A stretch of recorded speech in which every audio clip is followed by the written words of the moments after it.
Société.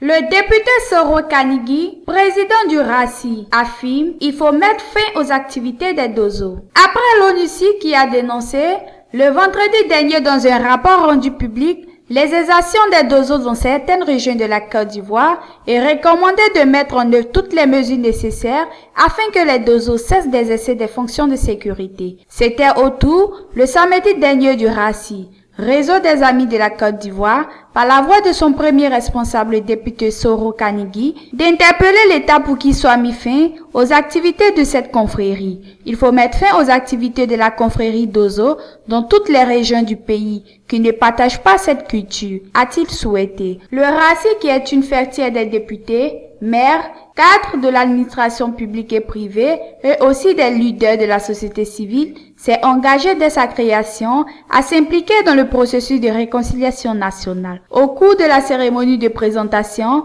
des membres du bureau exécutif de ce mouvement, le samedi dernier au Golf Hotel, le président du RACI a salué et félicité le travail abattu par le président de la République, Alassane Ouattara, en 2 années de gestion du pouvoir. Il faut encourager le travail colossal du chef de l'État. En 2 ans, il a quasiment fini d'effacer les stigmates des douloureuses crises que notre pays a connues, a-t-il affirmé. Et le député RDR de poursuivre.